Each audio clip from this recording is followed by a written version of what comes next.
अपने शहर सिवान में भी कम दाम में ज्यादा फायदा देने वाली कोमाकी कंपनी आ चुकी है। कोमाकी कंपनी की इलेक्ट्रिक बाइक, इलेक्ट्रिक स्कूटी कम लागत में मौजूद है, तो आप एक बार अवश्य आए। विजय सेल्स एजेंसी, मिलने का पता है छपरा रोड।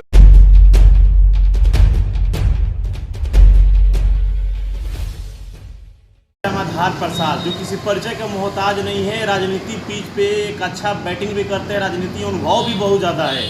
और बात करें विगत 25 वर्षों का राजनीति अनुभव इनके पास है। और सबसे खास बात यह है कि गोपालगंज शहर को कैसे चलाना है इसका अनुभव इनको 10 साल का है, क्योंकि 2 बार लगातार ये सभापति रह चुके हैं गोपालगंज शहर का। तो कहीं ना कहीं इस बार के आगामी चुनाव में जहाँ जनता स्वयं वोट करेगी सभापति के लिए, वहाँ इस अनुभव का बहुत बड़ा फायदा देखा जा रहा है। क्योंकि जनता को नेता चाहिए, लूटने वाला, बिजनेस करने वाला व्यक्ति नहीं चाहिए। तो कहीं ना कहीं जनता के मनोकामना और जनता के उम्मीद और विश्वास पे खड़ा उतरने वाले नेता है। आइए इनसे जानते हैं। तो सबसे पहले नेताजी स्वागत है हमारे चैनल पे आपका। चलिए, आपका भी बहुत बहुत धन्यवाद कि आप हमारे बीच आए और हमसे कुछ सवाल करने का मौका आपको मिला। नेताजी, साफ क्वेश्चन, जनता आपको वोट क्यों करे? जनता हमको वोट क्यों करे? जनता हमारे कार्यशैली को देख चुकी है, जनता के बीच में हम रह चुके हैं, जनता का काम किए हैं। तो हम जनता से फिर प्रार्थना करेंगे, जनता से आग्रह करेंगे, जनता से निवेदन करेंगे कि जनता अगर उस लायक हमको समझती है कि हम काम करने वाले व्यक्ति हैं, हम स्वच्छ अपने समय में एकदम स्वच्छ काम करते थे और सबका मतलब भलाई का काम करते थे। ये नहीं कि कहीं किसी को हमसे कोई तकलीफ हो जाए। जो भी होता था एकदम पारदर्शी तरीका से काम करते थे, काम करने में कहीं कोई कोताही नहीं। रामाधार जी, वो जमाना चला गया कि जब पैसा के बल पे आप सभापति की गद्दी पे बैठ जाइएगा। अब जनता, जो लोकतंत्र की जनता मालिक होती है, अब वही तय करेगी कि गद्दी पे कौन बैठेगा।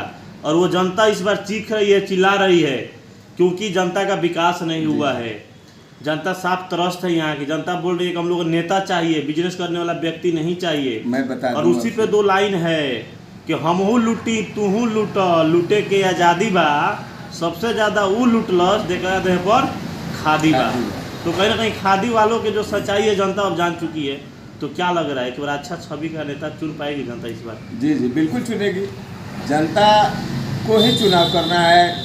इसके लिए मैं बता दूं, आप जो कहे कि पैसा दे करके नगर सभापति बन जाना, वो जमाना भी चला गया। सरकार ने डायरेक्ट कर दिया कि जनता को चुन कर ही अपना प्रतिनिधि, सभापति, उपसभापति भेजना है। तो हम तो जनता का भी आभार व्यक्त करते हैं और सरकार का भी आभार व्यक्त करते हैं। सरकार की इस सोच को मैं धन्यवाद देते हैं कि सरकार ने ये पहल किया। और जैसे उत्तर प्रदेश में होता है चुनाव, वैसे यहाँ भी डायरेक्ट चुनाव होने जा रहा है, जनता चुन करके भेजेगी। अब पैसे की बात जहाँ तक आपने कहा, जिस समय हम चेयरमैन थे उस समय पैसे का लेन देन का कोई बात नहीं था। कहीं से कोई पार्षद, हमारे माननीय पार्षद उस समय जो लोग भी थे, आज भी हैं उसमें से कुछ लोग पार्षद, लेकिन किसी ने हमसे पैसा का डिमांड नहीं किया था। हमको लोग ऐसे बनाए थे और उन लोगों के बनाने पर हम उन लोगों के नज़र में काम करके दिखाए और खरा उतरे। आज वही लोग कह रहे हैं कि हम आपके साथ हैं, वही पार्षद लोग कह रहे हैं कि सर आप लड़िए, आप लड़िए, आपके साथ हैं। भले डायरेक्ट चुनाव हो रहा है, फिर हम मिल बैठ करके जो हमारे सम्मानित पार्षद जीत करके आएंगे किसी बात से, उन लोगों को बैठा करके, हम तो एक हमारी सोच है कि अगर हम जीत करके जाते हैं और सभापति बन जाते हैं तो पहला मीटिंग कराएंगे नगर परिषद में, नगर परिषद के बुद्धिजीवियों का, यहाँ कौन सा काम किया जाए, कैसे इसका विकास किया जाए, कैसे डेवलप किया जाए। एक अनोखा नगर परिषद होगा। आप विकास करने की बात कर रहे हैं तो जनता का हिस्से का सवाल हम आपसे करना चाह रहे हैं। गोपालगंज शहर समस्याएं हैं, सबसे बड़ी समस्या जल निकासी। जनता बोल रही है, हम नहीं बोल रहे। जनता यहाँ की बोल रही है कि सबसे बड़ा दिक्कत है यहाँ के जल निकासी को लेकर। क्योंकि देखा जाता है कि बाढ़ का समय, जब बरसात के मौसम आते हैं तो पानी चारों तरफ लग जाता है, लोगों का फसल बर्बाद हो जाता है। और दूसरा समस्या यहाँ पे नाले का, तीसरा समस्या है सफाई का, चौथा समस्या है यहाँ पे बस स्टैंड का जाम लग जाता है, पांचवा समस्या है कि डस्टबिन नहीं है। तो क्या लग रहा है कि इन तमाम समस्या का समाधान आपसे हो पाएगा? क्योंकि आप उम्र आपका लगभग 60 एबव होगा, 50 एबव होगा। 50 एबव है, 60 नहीं है। क्या लग रहा है कि हो जाएगा समस्या का समाधान? समाधान होगा, समाधान बरसात का समय आता था, बरसात से पहले तो यही होली का समय जब ख़त्म होता था हमारे रीजन में, जब जैसे ही होली ख़त्म होता था पूर्ण रूप से नाला का उगाही हम करवाते थे। और यहाँ तो भगवान प्रकृति ने हमको दिया है, एक छाड़ी नदी है, यहाँ ड्रेनेज है, अगर इसको हम लोग सुसज्जित कर दे, बढ़िया से इसकी सफाई कर दे, इसको पक्कीकरण करवा दे तो माने परमानेंट समाधान हो जाएगा आपके पानी निकासी का, जल निकासी का। और सफाई की बात जहाँ तक है, सफाई बहुत कम संसाधन में, उस समय हमारे यहाँ टोटल कर्मचारी हमारे समय में 80 कर्मचारी थे। कोई आकर के रजिस्टर उठा करके देख ले, 80 कर्मचारी सफाई मजदूर से लेकर के ट्रैक्टर चालक सब लोग थे। आज 200 का जम्बू जेट लगा हुआ है, फिर भी सफाई नहीं हो पा रहा है। और उस समय 80 में साफ रहता था। उस समय मॉनिटरिंग करना, हम देखिए कहना नहीं चाहिए, एगो लॉलीपॉप दे करके नहीं काम कराया जाता है, बना दिए थे वो। हाँ, लोग एगो नगर पार्षद थे हमारे नंदकिशोर आर्य जी, उनको मंत्री बना दिए थे, सफाई मंत्री। उनको करते क्या थे, अपने जेब से बस कभी कभार तेल डलवा देते थे उनके स्कूटर में, एक तरफ हम निकल जाते थे। पद मिल गया था मंत्री जी, आज भी मंत्री कहलाते हैं। सौभाग्य की बात है कि हाँ, शहर में लोग उनको क्या मंत्री जी क्या हाल है, आदमी एजेड आदमी हम लोग के, हम भैया कहते थे उनको। आप उन्हीं के जी में सौंपे थे, एकदम लॉक करके सफाई में कहीं कोताही नहीं रहता था। नेताजी, ये कहावत है कि राजनीति कोई खेल नहीं है बच्चों के, यहाँ पसीने छूट जाते हैं अच्छों के।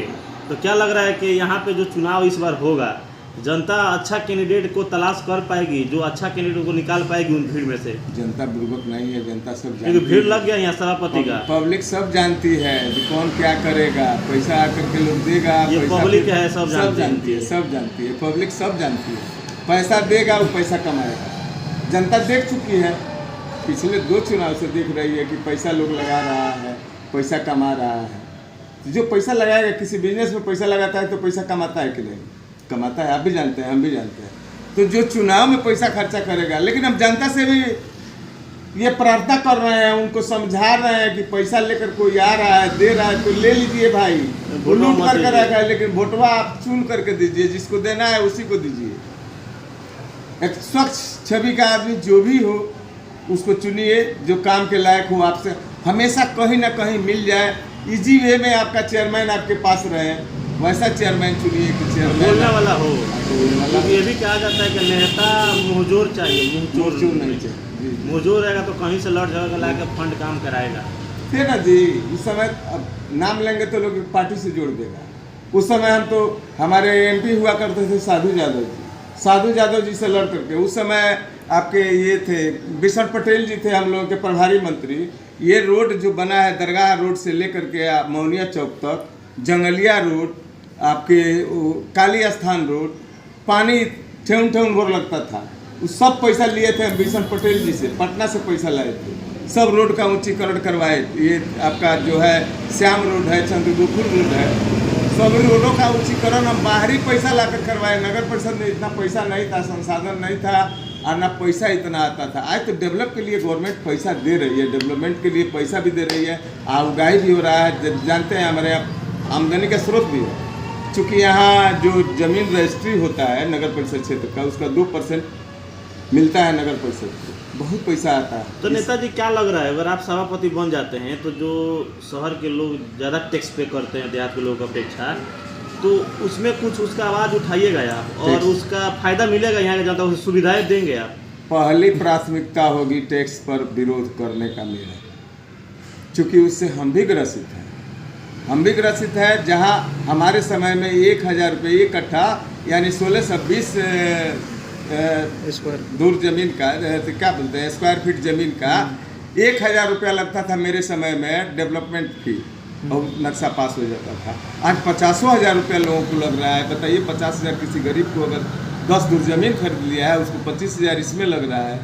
तो 25,000 रुपये में अगर हम मान लीजिए कि 10,000 में नक्शा पास उसका हो जाता है, तो 15,000 में उसको बालू सीमेंट कुछ हो न जाएगा जी। तो क्या माना जाए, रामाधार जी आते हैं तो आवाज़ उठाने का काम करेंगे। एकदम बिहार में पहला या नगर परिषद होगा जहाँ से आवाज़ उठेगा, टैक्स का रिवाइज होगा, टैक्स में कटौती होगा, टैक्स को फिर से लागू करना पड़ेगा बिहार सरकार को, और टैक्स में संशोधन करना पड़ेगा। माध्यम से जो भी गोपालगंज की जनता आपको देख रही है, उन लोगों से क्या अपील कीजिएगा? हम उनसे अपील कर रहे हैं कि भाई एक बार मुझे मौका दीजिए, अपना प्रतिनिधित्व, फिर अगले बार हमको कान पकड़ करके हटा दीजिएगा, हम कोई दुख नहीं होगा। काम नहीं करेंगे, काम करेंगे तो हमारा सहयोग कीजिएगा तो हम भरपूर काम करेंगे, आपके बीच रहेंगे, आपका सभी समस्याओं का समाधान समयानुसार करते रहेंगे। तो देखिए अभी हमारे साथ मौजूद है रामाधार प्रसाद जी, जो पूर्व में सभापति रह चुके हैं गोपालगंज नगर परिषद के, और ये पब्लिक है, सब जानती है। और इस बार चुनाव होने वाला है, डायरेक्ट जनता को वोट करना है सभापति के लिए। और वो ज़माना चला गया जब कोई धनबली अपने पैसे की ताकत से गद्दी पे बैठ जाया करता था, वो ज़माना चला गया। अब जनता जिसको चाहेगी उसी को गद्दी पे बैठाएगी। और नेताजी का साफ का नाम है कि जो भी जनता की समस्याएं हैं और जो भी उनके हिस्से के क्वेश्चन हैं, उन सारे सवालों का जवाब रामाधार प्रसाद देंगे चुनाव जीतने के बाद। तब तक आप बने रहिए हमारे साथ N20 लाइव के साथ। चैनल को सब्सक्राइब नहीं किए हैं तो आज ही सब्सक्राइब कीजिए और बेल आइकन को ऑन कीजिए, ताकि हर अपडेट सबसे पहले आप तक पहुँचे।